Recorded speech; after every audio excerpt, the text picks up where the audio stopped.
ঢাকার ধামরাই উপজেলার বিস্তীর্ণ এলাকা জুড়ে এখন হলুদের সমারোহ। সরিষা ফুলের রূপ ও গন্ধে মাতোয়ারা চারিদিক। প্রতি বছরের মতো এবারও সরিষা ক্ষেত থেকে মধু সংগ্রহ করতে ব্যস্ত সময় পার করছেন মৌখামারিরা। প্রতিনিধি মোস্তাফিজুর রহমান বকুলের তথ্য ছবিতে বিস্তারিত জানাচ্ছেন আনোয়ার রাজ। সরিষা ফুলের মধু সংগ্রহে ব্যস্ত সময় পার করছে ঢাকার ধামরাইয়ের মৌখামারিরা।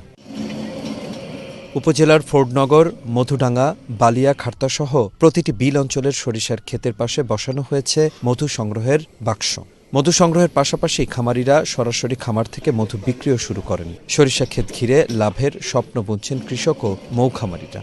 আর সেই জায়গাতে 20 দিন হয়। 20 দিনে মোটামুটি যতটুকু টার্গেট ছিল মোটামুটি ক্ষুদাতলা দেশে 10 থেকে 12 মণ। সরিষা ফুলের মধ্যে অনেক ভালো হয় সেটা জানছি, এই জন্য আর কি গতবার নিয়েছি, এবার আর কি নিব।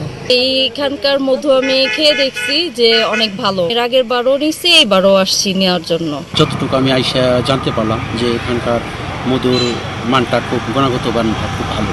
এদিকে সরিষা চাষে পরামর্শ দেওয়ার পাশাপাশি মধু উৎপাদনে সহযোগিতা করছে স্থানীয় কৃষি বিভাগ।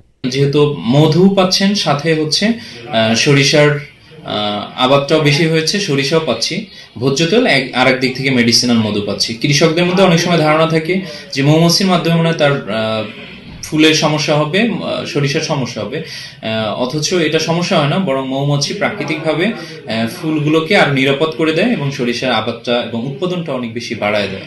এবার উপজেলায় মধু সংগ্রহে প্রায় 1000 বাক্স বসানো হয়েছে সরিষা ক্ষেতে। আনোয়ার রাজ, এশিয়ান টেলিভিশন।